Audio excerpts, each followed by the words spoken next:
अस्सलाम वालेकुम, मैं हूं आपका होस्ट अब्दुल रहमान। आप देख रहे हैं एडिटोरियलिज्म। मेरे साथ हमेशा की तरह सीनियर साफी तजियाकार नईम मुस्तफ़ा साहब मौजूद हैं। नईम साहब, इलेक्शंस हो गए, वज़ीर आज़म का भी इंतखाब हो गया, सेनेट में क्या उतार चढ़ाव देख रहे हैं और सदारती इलेक्शन का क्या आप कहेंगे? देखें, दोनों मामलात जो है ना, हुकूमत साजी तो हो चुकी, सूबा में भी तकरीबन मुकम्मल है जी। एक सूबा जो है वो पीटीआई के हाथ में आ गया है और वो उनका इस्तेहकाक था, हक था। और मेरा ख्याल है कि वफाकी हुकूमत ने या बाकी लोगों ने या इलेक्शन कमीशन के हवाले से कुछ तकनीकी मसाइल थे, उन्होंने भी अच्छा फैसला किया कि वो रुकावट नहीं बने और पीटीआई को जो है ना वो खैबर पख्तूनख्वा मिल गया। लेकिन अब जो अहम मसला है वो सदारती इलेक्शन का है और सेनेट के इलेक्शन का है। मैंने ये बताया था पिछले 2 प्रोग्राम में आपको कि ये बात आप जहन में रखें, ना सदारती इलेक्शन की राह में ना सेनेट के इलेक्शन की राह में कोई रुकावट, किसी किस्म का कोई बैरियर नहीं है। और जो हुकूमत है वफाक में, उनकी और उनके इत्तेहादी मुस्लिम लीग नून और उनके इत्तेहादी जो हैं पाकिस्तान पीपल्स पार्टी एमके वगैरह, उनके लिए बड़ा स्मूथ रास्ता है, बहुत हमवार है राह, और वो बड़ी आसानी अपनी सीटें जो हैं वो ले जाएंगे।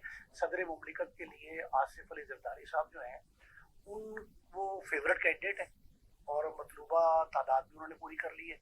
और अब आप ये देखें कि बलूचिस्तान जमात इस्लामी JUI उनसे भी राब्ते में वो हैं और ड्यूटियाँ लगा दी हैं उन्होंने कि जी हमें जो है ना वोट लेके दें आप सदारती इलेक्शन में। मेरे ख्याल जमात इस्लामी के 2 वोट जो हैं वो भी उनको मिल जाएंगे। तो वो उन्होंने MQM से रब्ता किया है, उन्होंने बाकी जितनी जमातें, ANP ने हिमायत का यकीन दिलाया। और मेरा ख्याल है कि फजलुर रहमान साहब जो हैं शायद वो भी जरदारी साहब की हिमायत करते हैं, क्योंकि उनके जरदारी साहब के मनासिब जो है ना वो इस अंदाज से इतने दरीना हैं और इतने पुख्ता हैं कि वो शायद अभी जरदारी साहब की हिमायत में तैयार होने वाले हैं, ये मेरा ख्याल है। और दूसरा ये है कि जो आपने सेनेट का इलेक्शन कहा ना, तो पाकिस्तान पीपल्स पार्टी ने जो सेनेट की नशिस्तें जो हैं वो छोड़ी हैं, पार्टी के लोग ज़्यादा सेनेट, तो वो मेरा ख्याल है दोबारा उनको मिल जाएंगी। लेकिन इसमें एक तब्दीली है, बड़ा अहम नुकता है, और वो है कि पाकिस्तान पीपल्स पार्टी सैयद यूसुफ रज़ा गिलानी जो साबिक प्राइम मिनिस्टर हैं, पार्टी के अहम तरीन सीनियर तरीन रहनुमा हैं, उनको सिंध से सेनेट का इलेक्शन लड़वा रही है। अच्छा, उनको पंजाब से नशिस्त नहीं मिली और पंजाब की बजाय वो वहाँ गए हैं, बाद में चेयरमैन सेनेट भी बनना चाहते हैं, चेयरमैन सेनेट के उम्मीदवार भी ये हैं। लेकिन सर ज्यादातर जो फेवरेट नाम सुनने में आ रहा था वो तो हमारे जो निगरान प्राइम मिनिस्टर काकड़ साहब का था कि वो चेयरमैन सेनेट बन लेकिन गए। ये देखें, ये बाज स्पेकुलेशन थी, बाज विशफुल थिंकिंग थी, और बाज जो है ना आपके अंदाजे गवेड़ जिसे कहते हैं वो मतलब पेश गोइयां थी सर। हाँ वो। लेकिन अब ये हतमी फैसला ये है पाकिस्तान पीपल्स पार्टी का और उनके मुस्लिम लीग नून वगैरह का कि सैयद यूसुफ रज़ा गिलानी ही जो है वो चेयरमैन सेनेट होंगे। लेकिन वो पीपल्स पार्टी किसी किस्म का रिस्क नहीं लेना चाहती उनके लिए, क्योंकि आईनी सीट उन्होंने कहा आईनी सीटें हम लेंगे, तो वो रिस्क नहीं ले रहे और वो वहाँ से उनको सिंध से इलेक्शन लड़वा रहे हैं जहाँ फतह यकीनी है और वो पहली 3-4 पोजीशन में बड़ी आराम से आ सकते हैं। एक तो ये है। दूसरा, मेरे जो मुखबर ने इतला दी है वो ये है कि शायद मुस्लिम लीग नून की कुछ रिजर्वेशन हैं यूसुफ रज़ा गिलानी के सीट के हवाले से। देखे ना, वो मुल्तान से जो सीट अपनी खाली करने जा रहे हैं और वो सीट है NA 148। वो NA 148 से मुस्लिम लीग नून के जो उम्मीदवार अहमद डार साहब हैं वो शिकस्त खा गए थे यूसुफ रज़ा गिलानी से, यूसुफ गिलानी साहब जीते थे, तो वहाँ पीटीआई के उम्मीदवार को भी शिकस्त हुई। तो वो जो सीट है मुस्लिम लीग नून ये चाहती है कि पीपल्स पार्टी ये जब खाली होगी नशिस्त NA 148 की, तो वो डाहर साहब के लिए दे दे और डाहर साहब को वहाँ कामयाब कराया जाए। इसमें मेरा ख्याल है कि दोनों जमातों में कोई मामला चल रहे हैं और वो शायद इख्तलाफ की शक्ल में है या इश्तराक की शक्ल में बहस तमीज हो रही है या अभी किसी नतीजे पे नहीं पहुंचे, अंडर प्रोसेस। ये भी हो सकता है कि अंडर प्रोसेस हो मामला। लेकिन मेरा ख्याल ये है अब्दुल रहमान साहब कि मुस्लिम लीग नून जो है उसकी ये ख्वाहिश जरूर है कि डाहर साहब जो हैं उनके लिए ये सीट छोड़ दी जाए और NA 148 से मुस्लिम लीग नून कामयाब हो। पीपल्स पार्टी में कामयाब हो, खासा डिफरेंस है जो यूसुफ गिलानी का। सर इतना सब कुछ चल रहा है सियासत में, आसिफ अली जरदारी साहब उनको किंग मेकर भी कहा जाता है, गेम चेंजर भी कहा जाता है, तो सब कुछ चल रहा है। लेकिन अक्सर हम देखते हैं जब ऐसे हालात होते हैं जरदारी साहब जो हैं वो खामोश नजर आते हैं और बाद में वो एकदम एक्टिवेट हो जाते हैं। तो अभी जरदारी साहब क्यों खामोश हैं और क्या कोई बड़ी गेम चेंज करने जा रहे हैं, दोबारा एक्टिवेट होंगे? आम इंतखाबात से कबल हमारे जितने प्रोग्राम थे मैंने उन सब में कहा कि 3 दानिश्वर जो है ना दानिशमंद बल्कि मुझे कहना चाहिए, दानिशमंद जो 3 हैं वो आसिफ अली जरदारी नंबर 1, जोई शुजात हुसैन नंबर 2 और मियां नवाज शरीफ नंबर 3। ये तीनों बुजुर्ग सियासी रहनुमा जो हैं, ये सारी की सारी जो सियासी बिसात बिछाई गई ना, उन सब के पीछे तीनों ये थे। और जो इश्तराक हुआ, जो इत्तेहादी हुकूमत तश्कील पाई और जो हुकूमत साजी की राह हमवार की गई, उनमें भी इनकी ज़हानत और दानिश शामिल थी। आसिफ जरदारी साहब सियासी तौर पे ज़हीन भी हैं, फतीन भी हैं, दानिश्वर भी हैं, और अहम बात यह है कि वो मोरे रखना, उखाड़ना, पिछाड़ना सब जानते हैं।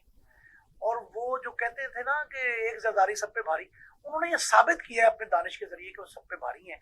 और इस वक्त जो आप बता रहे हैं खामोशी है, वो ये खामोशी नहीं है, ये उनकी रजामंदी से वो खुद ही ये बड़े सोच समझ के मोड़े रख रहे हैं, अपने सदारती इलेक्शन के लिए राह हमवार कर रहे हैं। कमेटियां बना के, टीमें बनाकर उन लोगों के पास भेज दिया है किनसे कहाँ वोट लेने, जो वोट उनके पक्के हैं, जो मतलब उन्होंने अपने जो मोहरे हैं वो इस टाइम पे एक्टिवेट कर दिए, वो एक्टिव किए हैं। खुद वो सोच विचार करते हैं, टेबल पे बैठ के, कुर्सी पे बैठ के, बेड पे लेट के, वो जो वो करते हैं वो कर रहे हैं। और सियासी जो बिसात है वो किस अंदाज से सदारत के लिए ईवान सदर तक का जो सफर है ना, वो उन्होंने बड़े स्मूथली तय कर लेना, मुश्किल नहीं है। लेकिन इस सफर में जिस जहानत की जरूरत है, वो इसके लिए खामोशी, अल खामोशी नीम रजा है। नीम रजा ये है कि वो मामलात को देखभाल रहे हैं, लेकिन जो फैसले उन्होंने किए हैं वो उस पर कारबंद भी हैं। और मेरी इत्तला ये है कि इश्तराकी हुकूमत जो है, इत्तेहादी हुकूमत जिसे कह रहे हैं, वो इत्तेहादी हुकूमत के हवाले से ये सोशल मीडिया पे एक जो है ना अजीब तरह का हंगामा रही और एक मुहिम शुरू है, उससे हट के मैं बता रहा हूँ आपको, जो ग्राउंड फैक्ट्स हैं, जो हकीकत अर्जी है ना, वो ये है कि इस वक्त आसिफ अली जरदारी, मियां नवाज शरीफ, जोई शुजात साहब, ये एक पेज पे हैं। बाज मुकामात पे एमक्यूएम से मामलात कुछ थोड़ा सा मुतनाज़े हुए थे, लेकिन वो भी मेरा ख्याल अब ठीक हो गए, और एमक्यूएम को भी। लेकिन एक बात मुझे अभी तक समझ नहीं आई कि पंजाब की हद तक जो है ना, वो पीपल्स पार्टी की एक्टिविटी वो नहीं है जो होनी चाहिए। अभी तक उन्होंने वजारतें नहीं ली, सुना ये है कि दूसरे मरहले में लेंगे। पंजाब की काबीना में उनका कोई मदा शामिल नहीं है, लेकिन आईडी उर्दू की बात की थी, अब गवर्नर साहब भी बनने वाले हैं, नए गवर्नर जो है उनके लिए 3-4 नाम आए थे।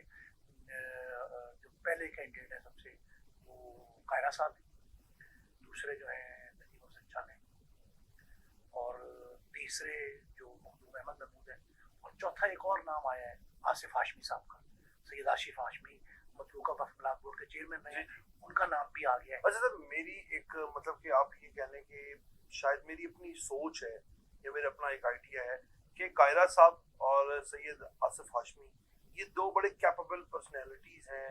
अगर इन दोनों में से कोई एक भी गवर्नर बनता है तो मेरे ख्याल से ज्यादा बेहतर और या पॉजिटिव रिस्पांस देखने मिलेगा। आप क्या देखिए, इनमें सबसे ज्यादा ये देखना है कि गवर्नर ऐसा चाहिए पीपल्स पार्टी को जो गुड गवर्नेंस है ना, जो मुस्लिम लीग नून की वज़ीर आला मैडम वज़ीर सीएम जो है वो मरीम नवाज साहिबा, वो जो हुकूमत चलाएंगी उसमें रुकावट ना महसूस करें। बिल्कुल बिल्कुल। तो वो कोई ऐसा जो दूरी पैदा कर दे दोनों में, ऐसा नहीं, कोई ऐसा सुलहकार सा शख्स चाहते हैं, इख्तिलाफ राय ना हो, इख्तिलाफ राय भी ना हो, और जो दूसरा राह हमवार करे हुकूमत चलाने की, आवाम को रिलीफ देने की, मामलात को खुश उसलूबी से अंजाम देने की।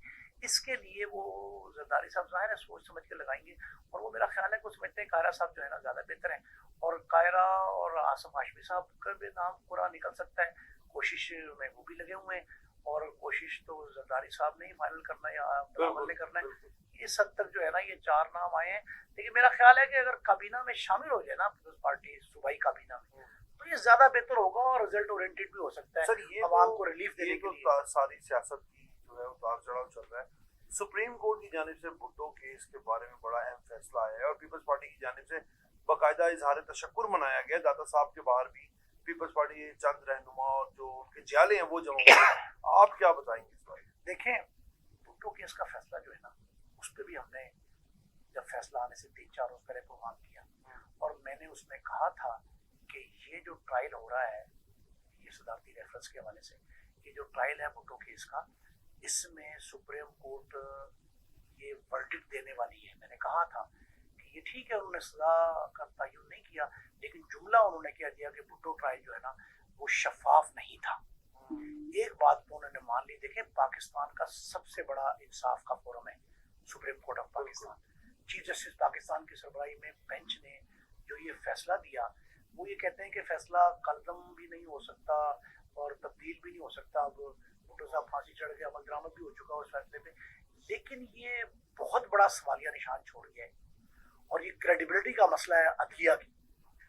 जो एक पाकिस्तान के चीफ जस्टिस की सरबराही में जो मामला है, उन्होंने जो ये जुमला कह दिया कि ट्रायल जो है ना वो फेयर नहीं था। अब अगर शफाफ और फेयर ट्रायल नहीं था तो इसका मतलब है कि वो जुडिशियल मर्डर तो साबित हो गया ना। जो पीपल्स पार्टी ये कहती थी, आज उसके मौक़िफ़ को तस्लीम कर लिया गया कि भुट्टो की फांसी जुडिशियल मर्डर था। अब जिन लोगों के साथ जजेस के नाम जो बताए गए, उनको और उनके अहले खाना दोनों को, जिन जजेस जो शामिल थे भुट्टो के इस ट्रायल में, उनके जजेस और उनके अहले खाना के लिए जो है ना ये बहुत बड़ा हजीमत का बाइस है। ये उनके लिए एक ऐसी प्रॉब्लम क्रिएट कर गया है, जैसे कहते हैं ना मुंह दिखाने के काबिल नहीं रहे। तो वो जजेस या उनके अहले खाना, देखें इसके पस मंजर में देखें, जनरल ज़ियाउल हक साहब जब सदर थे और मुतलिकुल अनान भी थे, आमिर भी थे, सारा कुछ थे, काबिज भी थे। सुप्रीम कोर्ट ने कह दिया अपने फैसले की डिटेल में कि ये काबिज हुक्मरान। तो ये जो थे वो उन्होंने ये कहा था कि कब्र एक है और दो लोग हैं, या मैं इस कब्र में जाऊंगा या भुट्टो जाएगा। तो अदलिया ने उनका जो ख्वाब था ज़ियाउल हक का, जो मफरूजा था, उसको सच कर दिखाया था उस दौर के अदलिया ने। और उस दौर के अदलिया ने ये कहा था कि भुट्टो के लिए कब्र तैयार है। तो वो तैयार जो है ना, इसीलिए जुडिशियल मर्डर कहते हैं। तो ज़ियाउल हक साहब का जो ख्वाब चिकना चूर हो सकता था वो उस वक्त तो ना हुआ, लेकिन अब 40-42 साल बाद जो है वो चिकना चूर हो गया।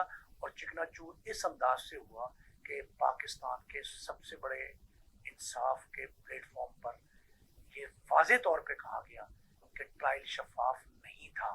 फिर एक और बात जो बड़ी अहम है, वो साख का मसला है, बिलखुसूस आम अदालत, लेकिन मातहत अदलिया जो है उसको ये बड़ा ज़बरदस्त पैगाम गया है। और ये कहा गया है कि अगर कोई शख्स किसी वक्त भी, किसी दौर में भी, अगर इस तरह के सियासी केसेस में जानिबदाराना फैसला देता है, किसी दबाव में आकर, किसी लालच में आकर, किसी मुफाद के तहत, तो उसका अंजाम ये होता है।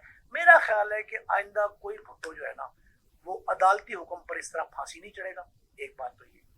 दूसरी बात ये है कि पाकिस्तान पीपल्स पार्टी जो शुक्राने के नवाफिल अदा कर रही है, जो कुछ हो रहा है उसमें एक मुतालबा ये भी पोशीदा है और ये कहा भी जा रहा है, पोशीदा भी और कहा भी जा रहा है। वो ये कहते हैं कि आर्टिकल 6 के तहत कार्रवाई करे, और ये मेरा ख्याल एग्जीक्यूशन में जाएंगे लोग। मुझे लगता है कि पाकिस्तान पीपल्स पार्टी एग्जीक्यूशन में जाएगी और ये जाके ये कहेगी कि जनाब उनकी लाशें कब्र से निकाल कर जो जिम्मेदार आते उनको आर्टिकल 6 के तहत अलामती फांसी दी जाए। मैंने पहले भी प्रोग्राम में कहा था। दूसरा ये है कि मेरा ख्याल है कि अदालत को ये भी करना चाहिए कि जहां उन्होंने भुट्टो साहब का ये केस का फैसला इतने अरसे बाद दिया है, वहाँ ये भी वो जुर्रत इजहार उनमें होनी चाहिए और जुर्रत फैसला होनी चाहिए कि मोहतरमा जो उनकी साहबजादी हैं तो मशरिक मोहतरमा बेनज़ीर शहीद, उनकी इस भयानक शहादत जो है, इतने बुरे अंदाज में जो उनको सजा दी गई और उनको जिस तरह कत्ल किया गया, जिस तरह शहीद किया गया, उनका केस भी जो है वो किसी सुप्रीम कोर्ट लेवल पे कहीं आके, देखें दहशतगर्दी की अदालतों ने इतने सफात हजारों की तादाद में जो है ना काले कर दिए, लेकिन अभी तक कोई नजर नहीं आया क्या हुआ। को कहते हैं जी फलां पुलिस मुकाबले में मर गया, उन्होंने कहा 2 जो हैं वो मफरूर हो गए, उन्होंने कहा तालिबान थे, उन्होंने कहा जी बैतुल्ला महसूल था। ये जितने मामला थे ना, इन मफरूजों से हट के केस फाइल तलब की जाए सुप्रीम कोर्ट में और बेनज़ीर के कत्ल का फैसला भी जो है इसी अंदाज से किया जाए। बहुत शुक्रिया आपका, बहुत शुक्रिया आपका नईम साहब। जैसे कि नईम मुस्तफ़ा साहब ने हमें बताया कि जरदारी साहब जो हैं उनको गेम चेंजर तो किस वजह से कहा जाता है, वो अच्छा इसमें एक और बात आपने ध्यान रखनी है कि जरदारी साहब जो है ना, वो मैं सॉरी भूल गया, वो नवाब शाह वाली अपनी कौमी असम्बली की सीट छोड़ के सदर बनेंगे। वो छोड़ के उसके लिए उम्मीदवार कौन होगा? भुट्टो खानदान का फरियाल तारपुर भी हो सकती है, उनकी बहन, और भी कोई ना कोई हो सकता है। तो ये भी देखा जा रहा है कि वो जो नवाब शाह वाली सीट है कौमी असम्बली की, जो जरदारी साहब खाली करने वाले हैं या कर दी होगी उन्होंने, जो वो खाली करेंगे, तो उस वक्त जो है ظاہر ہے صدر بننے کے لیے اپنے قومی اسمبلی کی نشست سے ہاتھ دھونا ہے ان کو، تو وہ فورفیٹ کر رہی ہیں. تو اس وقت بھی زرداری صاحب جو ہے نا، آپ یہ دیکھیے گا اس وقت بھی وہ قوم سے خطاب کریں گے اور کوئی نہ کوئی گفتگو جو ہے ان کے سامنے آئے گی. تو آپ جو کہہ رہے ہیں نا کہ وہ ان کی ایکٹیویٹی نہیں ہو رہی، وہ ایکٹیویٹی شروع ہو جائے گی. بہت شکریہ آپ کا نعیم صاحب. جیسے کہ سینئر صحافی تھے نعیم مصطفیٰ صاحب، انہوں نے تمام حقائق سے پردہ بھی ہٹایا اور انہوں نے یہ بھی بتایا کہ آئندہ جو فیوچر ہے سیاست کا اس کو تو پیش گوئی کی جا سکتی ہے، اور پیش گوئی کے مطابق انہوں نے یہ کہا کہ جو زرداری صاحب کی بظاہر ایک خاموشی نظر تو آ رہی ہے، وہ خاموشی نہیں ہے، ان کے جو مورے ہیں وہ ایکٹیویٹ ہو چکے ہیں اور وہ بڑی ہی آسانی سے یعنی کہ اسموتھ وے سے وہ اپنی صدارتی کرسی تک یا صدارتی تخت تک جا کے اس پر برجمان ہو جائیں گے. اسی کے ساتھ اپنے میزبان کو اجازت دیں، ہم آپ سے پھر ملاقات کریں گے نئے پروگرام کے ساتھ. تب تک کے لیے اللہ حافظ.